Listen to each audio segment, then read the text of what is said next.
Afternoon, students. We ended the part one, session one, at the owner's equity. So we're still doing session one that looks at the income statement and your balance sheet. But we actually got to the reconciliation of owner's equity and we didn't get to cover that before the example. So I'm going to just highlight what the owner's equity is. So in your balance sheet, you're going to have under your equity section, you're going to have share capital and retained earnings. Your retained earnings is just a profit accumulation. But in terms of the profit accumulation, what we need to remember is any dividends that are then paid on to shareholders and investors need to actually also come from that profit accumulation that we've actually been adding up. Okay, so a lot of people make the mistake of trying to put dividends expense here within this expense line item. Remember that within your income statement, your operating expenditure needs to only reflect your expenses for that business. So what expenses were incurred to create those sales? What expenses were incurred to create that profit? Remember, your dividends are actually as a result of the profit having been earned that you then decide, okay, I will then give my owners this percent after I've earned this profit for the business. So your dividends expense should not be anywhere in your income statement. They should be actually directly subtracted against this retained earnings balance. Okay, let's assume for this example purposes that in 2019 we had a retained earnings balance of 50,000. Okay, so that's your opening balance of 2020 or your closing balance of 2019, which is the exact same thing. We earned profit in that year in 2020 of 15,000. So if I add up the 50 plus the 15,000, I should get to a profit accumulation of initially 65, if you see up here. But then I decided to declare a dividend of 5,000 off this profit. Okay, I need to remember that that 50 plus that 15 gives me that 65 profit accumulation. I then subtract my dividends of 5,000. I will sit with the profit accumulation of 60,000 at the end of 2020. All it is your opening balance plus your income statement profit that you've earned during that period, less your dividends, you get to a profit accumulation of 60,000. That's how you calculate your retained earnings balance that goes into your balance sheet. Let's go through the example, limited example that we've covered in class. Just to recap. The easiest way to put together your income statement and balance sheet is to draw out the information that's been provided in the trial balance and make sure you've accounted for every single line item in your income statement and balance sheet. This will also ensure that you actually maximize your marks and you're actually scoring and you haven't left anything out. So if I were to see this example here, before actually doing anything, I'll just read that it's a trial balance as at 31 December. I then need to see what's required. They're going to say, prepare the statement of comprehensive income, which is the income statement, and prepare the statement of financial position, which is your balance sheet. Prepare these as at 31 December. So in terms of example limited, what I'll then do, I'll create a heading called the income statement of example limited for the year ended 31 December 2020. I'll then also create a line item for my balance sheet, the balance sheet of example limited. Remember, for your balance sheet, it's as at a point in time, so it's as at 31 December 2020. Okay, I've created the layout for my income statement. I've created my layout for my balance sheet. I go back to the trial balance and I want to input every single figure line by line in the relevant item of where your income statement and your balance sheet is. Okay, so the first one is your land and buildings. You've got a balance of 610,000.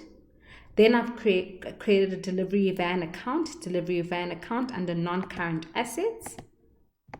Okay, I'm going to just underline my current and non-current assets. Delivery van of 3,000. Then I've got revenue of 9. Revenue is not in my balance sheet. Revenue goes into my income statement. I create a revenue balance there of 9. My purchases are 5,000. Remember, purchases accumulate into account of inventory. So I'm going to sit with an inventory balance here, but I don't yet know what the inventory balance is. So what I'm going to do is on the side, I'm going to create what is called a purchases account and put the 5,000 there. Okay. My equity balance here in the example is 700,000. So down here under equity, I've got my 700,000 balance that I've created there. Then it says sales returns were 70. So I actually directly returned some of the sales. So what I need to do there under revenue is reflect the 70 Rand sales returns. Okay. My purchases returns were 500. These go against your purchases. So you've got purchases returns that I've reflected there of 500. Let's delete that for now. Okay. My bank balance is 86915. I create a bank balance under cash, current assets, cash and cash equivalents, or you can call it a bank balance. There's my 86915. Electricity account is 300. So I create an electricity of 300 there. My wages are 1,000. Create wages expense there of 1,000. Accounts receivable, you owe two people owe you money. So under accounts receivable here, I've got the two balances, 1965 plus the 2,500. And then under accounts payable, I owe two people money, the 250 and the 1,000. Okay, I've basically accounted for everything here on my trial balance. Remember, your debits equal your credits, so it means everything is already balanced. I've just split up everything into the income statement and my balance sheet. Remember, everything will balance because what you're going to be doing at the end is you're going to be taking this profit after tax figure and you're going to be reflecting this profit after tax figure into your retained earnings. It will form part of what is called here under your equity retained earnings. Okay, so don't be concerned that we've put some items in income statement and some in the balance sheet. It's fine. When I've completed my income statement, my profit balance will then flow through into retained earnings, which will make my retained earnings and my balance sheet balance. Okay, let's now deal with the adjustments that have occurred. The first adjustment, Example Limited does not use all the inventory supplies. It is estimated that the amount of inventory supplies left as closing inventory is 500. Okay, so in the year, your purchases were 5,000. You returned 500. So you actually bought inventory worth 4,500, but they're telling you did not use all of it. You are only left with 500, which means you must have sold 4,000 worth. Okay, so if you had 4,500 and you only left with 500, you must have sold inventory worth 4,000. So I need to input that in my cost of sales. I've sold inventory worth 4,000 and my remaining inventory at the end of the year is 500. Okay, remember you need to plug in the inventory. A lot of people forget to actually also put in the closing inventory. That's the balance that you're sitting with. That's still a resource that your company can use in the following year. That 500 needs to be reflected under current assets within your inventory balance. Okay, the second adjustment. There's a special arrangement with the electricity company in which Example Limited, you pay 300 in advance for a quarter.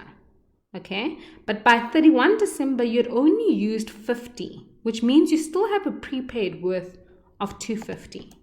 So under your electricity here, you put the full 300 here, but you had only used how much? You had only used 50. So you need to show that that 250 is unused as at that point.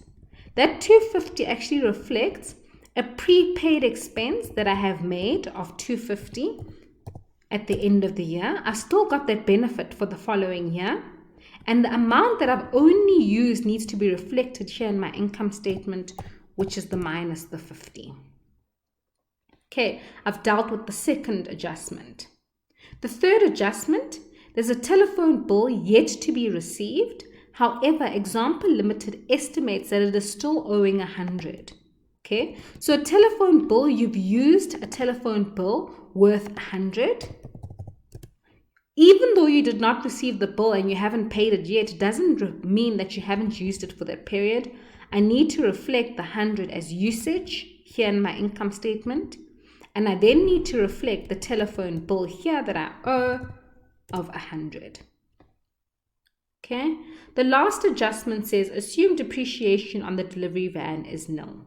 Okay. Your delivery van here will usually be adjusted by your depreciation, but it's 0 in that case. So your balance still sits at 3,000. And my depreciation would have actually gone here in my income statement, whatever depreciation you would have come up with. But in this instance, it's nil. So I've actually also dealt with this last adjustment. Okay. Now there are no longer any adjustments, which means any other stuff that I've done here, I can then add up all together. Okay. So I can close off all my accounts and just sum those up. It's 9,000 minus 70, sales returns. My gross profit is then sitting at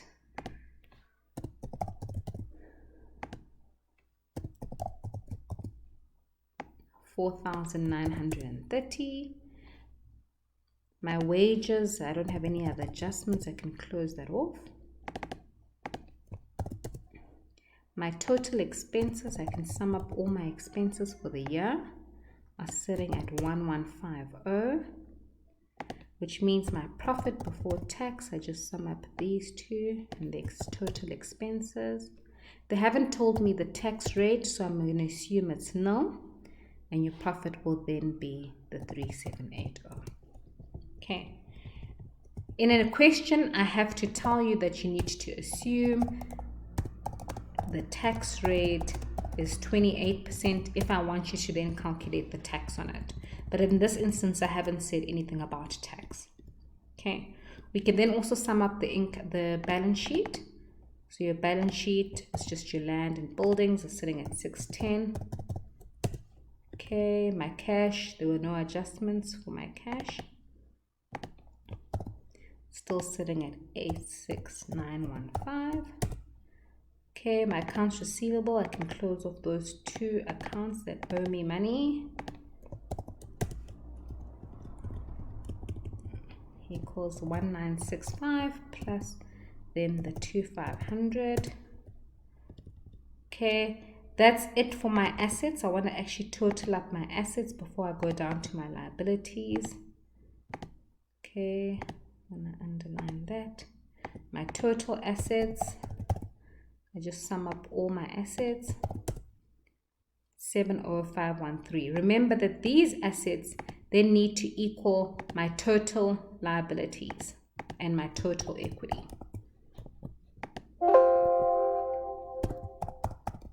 Total assets. Okay, under liabilities, I can close off my liability balance.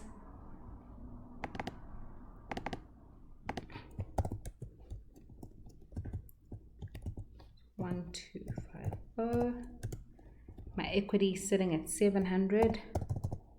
Still, I need to actually show my retained earnings for the balance. My retained earnings at the beginning of the year sitting at 0. I need to add up the profits, 3780. They didn't mention anything on dividends, so I assume my dividends are nil. I bring in that 3780, which is basically your profit item here, needs to come in. Remember that. Needs to come in there as the profits. And then I can sum up my total equity. My total equity and liabilities. Okay, if I total that up, that should also equal the same as my assets, and that equals 70513. Okay, that's basically the example limited, and then we're done with that example for part 2. Okay, let me know if you have any questions. I'm happy for you to email me on this email address here for this example limited. Thank you.